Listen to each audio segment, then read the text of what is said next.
Bismillahirrahmanirrahim. Assalamualaikum warahmatullahi wabarakatuh. Alhamdulillahi rabbil alamin. Nahmaduhu wa nasta'inuhu wa nastaghfiruh. Wa na'udzu billahi min shururi anfusina wa min sayyiati a'malina. Man yahdihillahu fala mudilla lahu wa man yudlil fala hadiya lahu. Asyhadu an la ilaha illallah wahdahu la syarika lahu.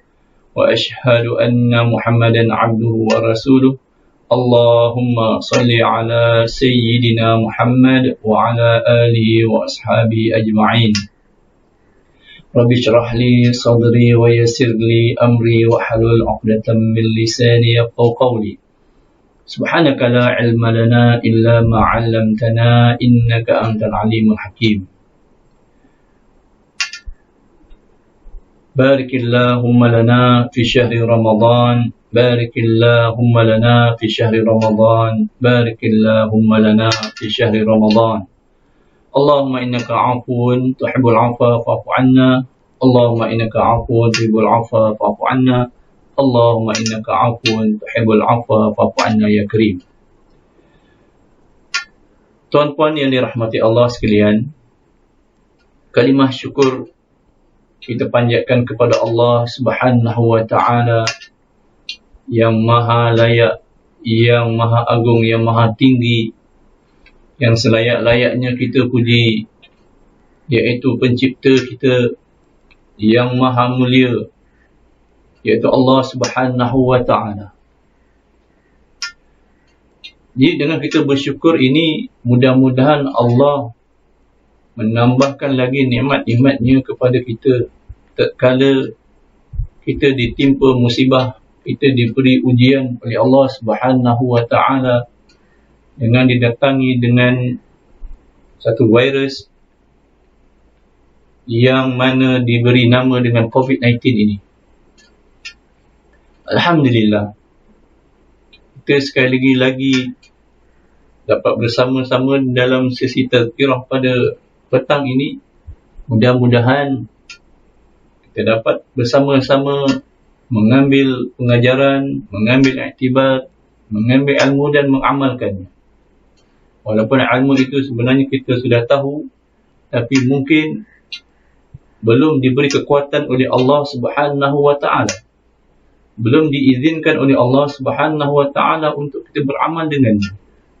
Kerana orang yang beramal dengan amalan yang diajar oleh Nabi Muhammad sallallahu alaihi wasallam ini adalah dengan izin Allah Subhanahu wa ta'ala. Oleh itu, kita kena berdoa dan terus berdoa kepada Allah Subhanahu wa ta'ala. Seperti mana satu doa yang diajar oleh Nabi kita, Nabi Muhammad sallallahu alaihi wasallam, melalui hadis daripada Anas bin Malik radhiyallahu anhu qala kana Rasulullah sallallahu alaihi wasallam yaqturu an yaqula ya muqallibal qulub tsabbit qalbi ala dinik. Faqultu ya Rasulullah amanna bika wa bima ji'ta bi fal nakhafu alaina qala na'am innal quluba bain asbi'aini min asabi'illah yuqallibuha kaifa yasha. Jadi daripada Anas radhiyallahu anhu telah berkata Rasulullah sallallahu alaihi wasallam, daripada Anas berkata Rasulullah sallallahu alaihi wasallam membanyakkan berkata ataupun berdoa, ya muqallibal qulub tsabbit qalbi ala dinik. Wahai zat yang membolak-balikkan hati, teguhkan hatiku di atas agamamu. Kemudian aku pun bertanya, wahai Rasulullah, ya Rasulullah, amanna bik, kami beriman kepadamu dan kepada apa yang engkau bawa. Fal nakhaf alaina, lalu apakah engkau masih risau kepada kami? Qala na'am. Baginda Rasulullah sallallahu alaihi wasallam menjawab, ya. Kerana sesungguhnya hati manusia berada di antara dua genggaman, yakni kekuasaan Allah, yang dia hanya Allah bolak-balikkan menurut yang dikehendakinya.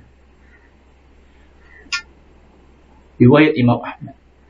Jadi hadis ini menunjukkan kepada kita bahawa Nabi kita, Nabi Muhammad sallallahu alaihi wasallam, di zaman sahabat Nabi telah mengajarkan kepada kita bahawa dengan berdoa, mudah-mudahan Allah Subhanahu wa Ta'ala terus menetapkan hati kita di dalam jalan Islam, di dalam mengerjakan amal ibadah yang dituntut oleh Allah Subhanahu wa Ta'ala, agar ditetapkan hati ini yang sentiasa berbolak-balik, yang sentiasa berasa kecelaruan, yang sentiasa digoda oleh syaitan, yang sentiasa digoda oleh nafsu kita.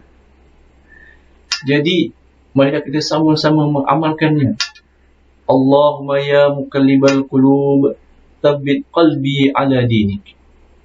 Jadi mudah-mudahan Allah memberi ketetapan di hati kita ini dengan ketetapan yang benar, dengan ketetapan yang bersungguh-sungguh untuk melakukan sesuatu ibadah kerana Allah Subhanahu wa Ta'ala. Jadi di antara ibadah-ibadah yang kita buat ialah membaca Al-Quran. Membaca Al-Quran ini sesuatu yang dituntut oleh Islam. Dengan membaca Al-Quran, maka hati kita akan bersih. Dengan membaca Quran, hati kita akan tenang. Kerana kita sentiasa mengingati Allah Subhanahu wa Ta'ala. Apatah lagi di bulan Ramadan yang penuh keberkatan ini. Jadi kalau kita lihat di sini, kelebihan-kelebihan membaca Al-Quran ini sering diberitahu, sering dihuraikan oleh ulama-ulama, ustaz-ustaz, ustazah-ustazah, di kaca TV, di radio, di bahan bacaan, di mana-mana. Kita sering mendengar, sering membaca akan kelebihan ini. Tetapi kadang-kadang ia tidak mencukupi untuk kita memberikan kita kekuatan untuk beramal dengannya. Iaitu membaca Al-Quran sentiasa. Membaca Al-Quran setiap masa. Membaca Al-Quran tidak kira waktu. Mencari waktu untuk membaca Al-Quran. Kerana kelebihan-kelebihan yang sangat banyak. Sebab itulah kita mohon kepada Allah SWT dengan doa yang diajarkan oleh Nabi.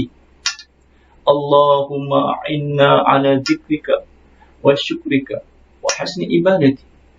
Ya Allah, ya Tuhan kami. Ya Allah, ya Tuhanku.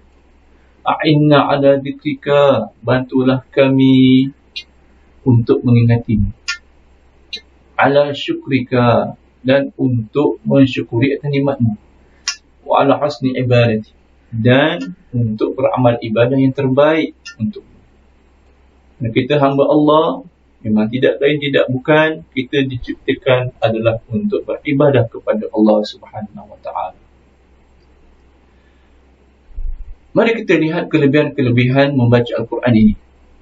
Mudah-mudahan Allah membantu kita untuk kita terus beristiqamah dalam membaca Al-Quran.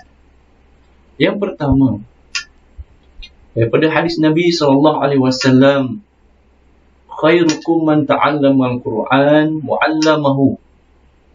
Sebaik-baik kamu adalah orang yang mempelajari Al-Quran dan mengajarnya. Jadi kalau kita lihat di sini bahawa kelebihan yang pertama ini ialah kita sebagai hamba Allah, kita menjadi hamba yang terbaik di sisi Allah Subhanahu wa Ta'ala. Kerana apa?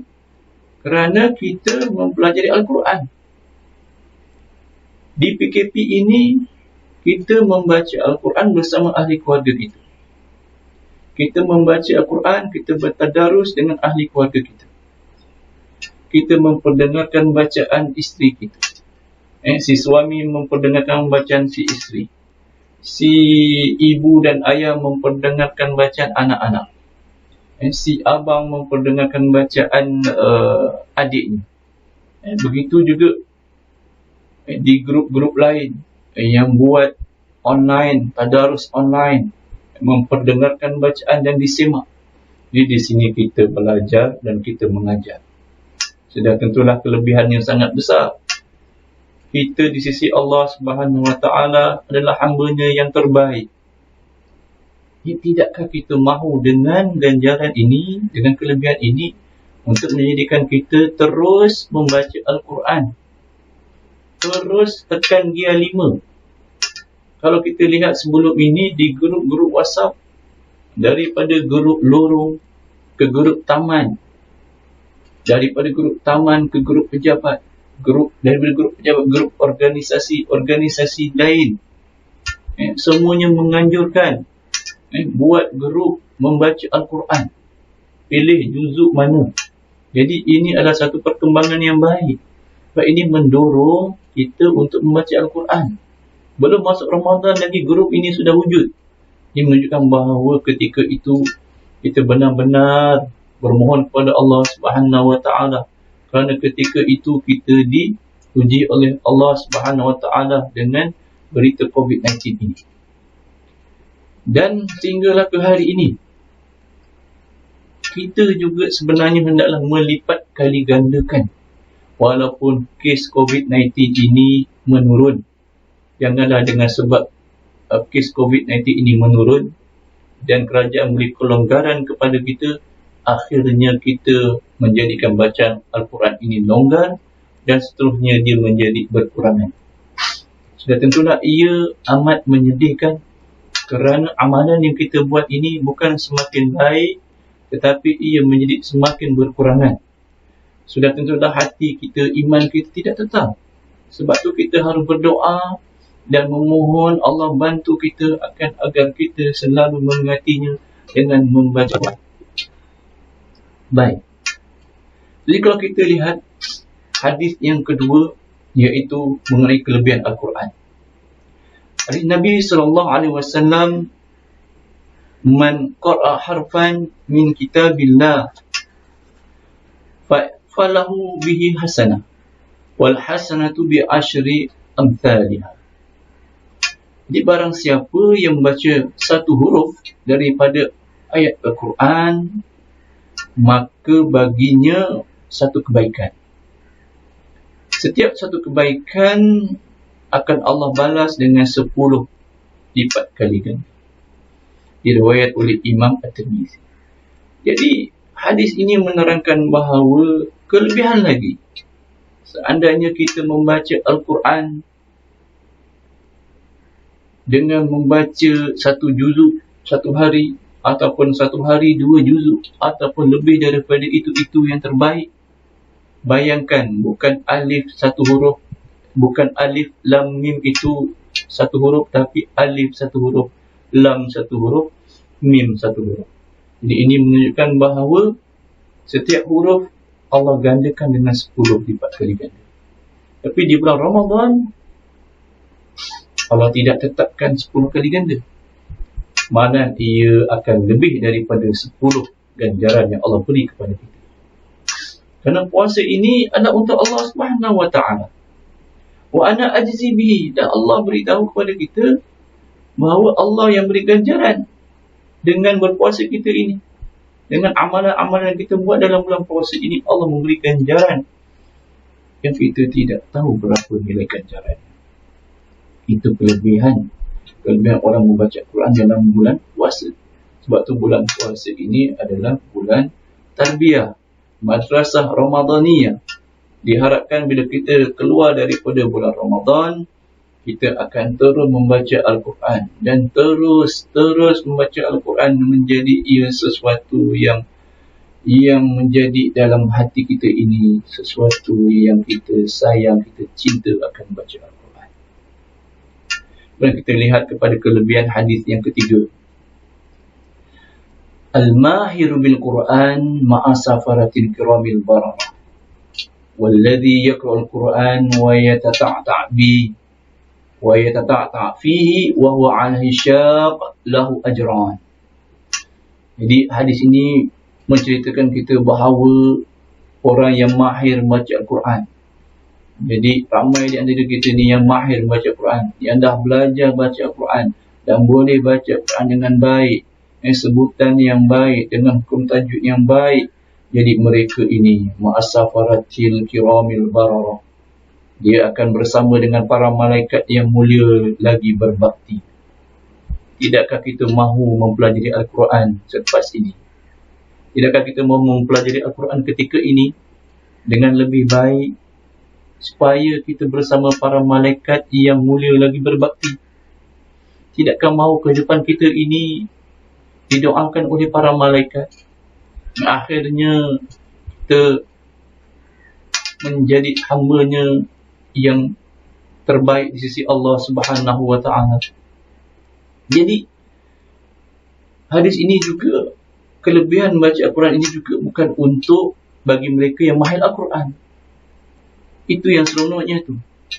Bagi mereka yang tidak mahir baca Al-Quran juga mendapat pahala.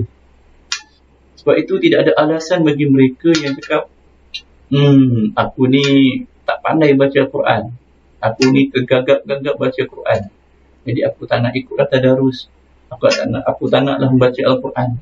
Tidak. Nabi telah menyebut dalam hadis ni, iaitu walladhi yaqra'ul Quran wa yatata'ta' fi, dan bagi yang membaca Al-Quran dan bagi dia yang baca Al-Quran dan bacaannya tergagap-gagap, wa huwa 'alaihi syaq, dan mendapat kesukaran pada diri dia untuk membaca Al-Quran, lahu ajran, maka dia akan mendapat 2 pahala. Nampak? Jadi di sini orang yang mahir dan orang yang tidak mahir juga mendapat ganjaran. Tapi kelebihan orang yang mahir dan orang yang tidak mahir ini adalah dia belajar. Sebab apa? Sebab kelebihan yang pertama tadi, khairukum man ta'allama al-Quran wa 'allamahu. Barulah selepas itu dia akan, Allah SWT akan mempertingkatkan kita ke darjat-darjat yang lebih hebat dengan membaca Al-Quran ini. Jadi walaupun kita gagap membaca Al-Quran dan merasa payah membaca Al-Quran, kita diberi 2 ganjaran. Cuba kita bayangkan ketika kita mempelajari Al-Quran dulu ketika kita masih kecil, apa yang berlaku? Pasti kita tergagap-gagap. Pasti kita tergagap-gagap. Kalau kita fikirkan ramai pengalaman-pengalaman yang belajar Al-Quran ini, mereka ada yang tergagap-gagap dahulu, kemudian mendapat hidayah daripada Allah SWT dengan hentakan daripada Tok Guru, ketuk kali pang, maka kita tersentak dan terus kita boleh membaca dengan baik. Itu antara pengalaman-pengalaman kita yang Allah SWT beri ganjaran, mahukan kita menjadi hamba yang terbaik di sisi. Jadi dengan kelebihan yang 3 ini yang saya sebutkan dari hadis Nabi, tidak cukupkah kita untuk meneruskan bacaan Al-Quran ini walaupun kita ketika ini berada hampir pertengahan Ramadan. Hampir pertengahan Ramadan. Seandainya kita telah tidak banyak membaca Al-Quran sebelum ini, maka mudah-mudahan dengan kita mengetahui kelebihan ini, kita berdoa kepada Allah SWT tetapkan hati kita. Kita berdoa kepada Allah SWT, bantukanlah kita untuk mengingatinya dengan baca Al-Quran ini. Mudah-mudahan Allah membimbing kita, menunjukkan kepada cara yang terbaik bagaimana untuk kita mengurus diri di rumah ini ketika PKP ini bersama ahli keluarga kita untuk membaca Al-Quran. Ajarlah ahli keluarga kita membaca Al-Quran. Sebelum berbuka pukul 6 petang, bolehlah mengajak ahli keluarga kita untuk bersedia membaca Al-Quran dengan bertadarus Al-Quran sebelum kita berbuka puasa. Sebelum kita berdoa, kerana ketika itulah doa-doa itu makbul di sisi Allah Subhanahu wa Ta'ala. Tuan-puan yang dirahmati Allah sekalian, seterusnya mari kita lihat bagaimana tokoh-tokoh ulama dahulu. Kalau kita lihat bagaimana mereka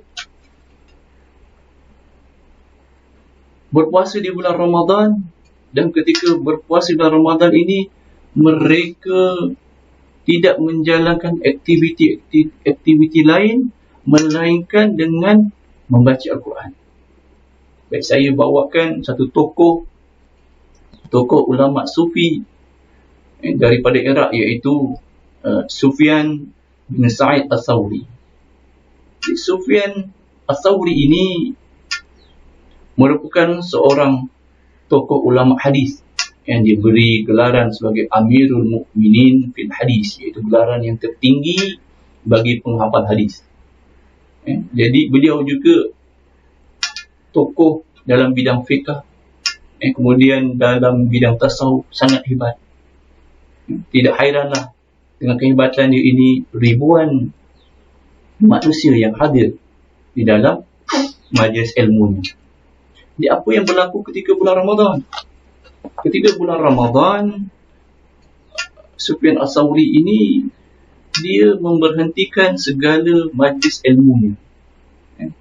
Majlis ilmunya diberhentikan semata-mata untuk apa? Semata-mata untuk membaca Al-Quran. Dihabiskan masa bulan Ramadan adalah untuk membaca Al-Quran. Sangat hebat. Kita lihat. Jadi, mudah-mudahan dengan amalan Sufyan Ats-Tsauri ini menjadikan kita bahawa mengertikan bahawa bulan Ramadan ini adalah bulan Al-Quran. Begitu juga dengan Imam Malik. Imam Malik yang sangat hebat. Tiba bulan Ramadan, apa yang Imam Malik buat? Dia meninggalkan periwayatan hadis dan diskusi bersama para ulama. Kemudian dia terus membaca Al-Quran dari mushaf. Di kehebatan dua tokoh ulama ini, hendaklah kita tiru, hendaklah kita contohi dengan memperbanyakkan bacaan Al-Quran. Begitu juga dengan Imam Asy-Syafi'i, imam kita, yang kita sering dengar bila masuk bulan Ramadan, maka Imam Asy-Syafi'i akan khatam sebanyak 60 kali. Bayangkan satu hari 2 kali Imam Syafi'i kita khatam Al-Quran. Kerana Imam Syafi'i memang hebat dalam menghafal dan menghafal hadis, menghafal Al-Quran, dia sangat hebat. Tidak mustahil bagi dia. Bagi kita, hendaklah kita memperbanyakkan bacaan Al-Quran. Ada masa kita baca Al-Quran. Baik itu Al-Quran itu kita nak letakkan di mana-mana tempat yang sesuai. Di dalam kereta kita letak Al-Quran supaya apa? Supaya sementara kita menunggu, kita boleh buka baca Al-Quran. Di situlah bagaimana kita nak mentarbiahkan diri kita, jiwa kita untuk mencintai Al-Quran. Supaya apa?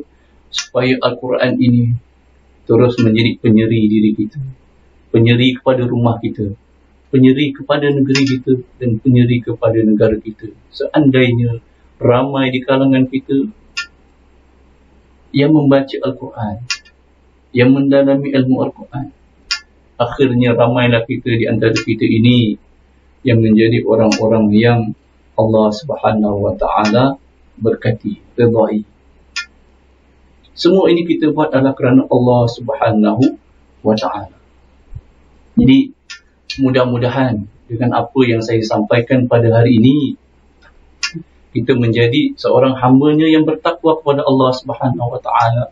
Seperti mana ayat surah Al-Baqarah yang di hujung daripada ayat kita diperlukan berpuasa, iaitu la'allakum tattaqun, mudah-mudahan kamu bertakwa. Jadi mudah-mudahan dengan amalan membaca Al-Quran ini menjadi kita bertakwa kepada Allah Subhanahu wa Ta'ala. Kita amalkan yang satu ini, kemudian yang lain akan mengikutinya, insya-Allah Ta'ala. Jadi saya akan tutup saya punya tazkirah pada hari ini dengan satu lagi hadis yang mudah-mudahan apabila kita mendengar hadis ini, kita terus merasa bahawa kerinduan untuk membaca Al-Quran ini, dan kita ada satu matlamat di mana kita membaca Al-Quran ini. Kenapa kita membaca Al-Quran ini? Satu matlamat, iaitu daripada hadis Nabi sallallahu alaihi wasallam yang Imam Muslim meriwayatkan daripada Abu Umamah Al-Bahili. Rasulullah sallallahu alaihi wasallam bersabda, "Iqra'ul Qur'ana fa innahu ya'ti yaumal qiyamati syafi'an li ashabi." Iqra'ul Qur'an, bacalah Al-Quran. Fa innahu ya'ti yaumal qiyamati, sesungguhnya Al-Quran akan datang pada hari kiamat sambil memberi syafi'an li ashabihi, terhadap pembacanya. Jadi hadis ini sangat kuat kepada kita bahawa kita ada matlamat untuk membaca Al-Quran ini. Selain daripada bulan Ramadan ini diturunnya Al-Quran untuk pertama kalinya, Kerana bulan Ramadan ini menjadi mulia disebabkan Al-Quran. Sebab Al-Quran ini mulia, diturunkan dalam bulan Ramadan menjadi penghulu segala bulan. Jadi kita ketahui bahawa jangan lepaskan peluang pada bulan Ramadan pada kali ini, di waktu kita PKP, di waktu kita diberi ujian COVID-19 ini, marilah kita sama-sama membaca Al-Quran. Mudah-mudahan selepas Ramadan ini, 10 terakhir Ramadan ini, kita tekan Gia 5, Gia 6, Gia 7. Kita membaca Al-Quran, khatam sekali, kita sambung lagi, khatam 2 kali, kita sambung lagi. Kita raikan grup-grup yang lain dengan membaca Al-Quran. Kita raikan supaya apa?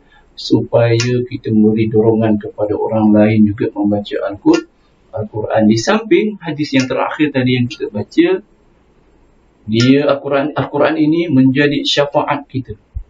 Jadi ulama menafsirkan hadis ini bahawa Allah Subhanahu Wa Taala akan menciptakan malaikat sebagai wakil Al-Quran.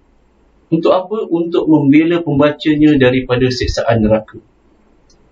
Sekali lagi saya ulangi, para ulama mentafsirkan hadis ini bahawa Allah Subhanahu Wa Taala akan menciptakan malaikat sebagai wakil Al-Quran untuk membela pembacanya daripada siksaan neraka.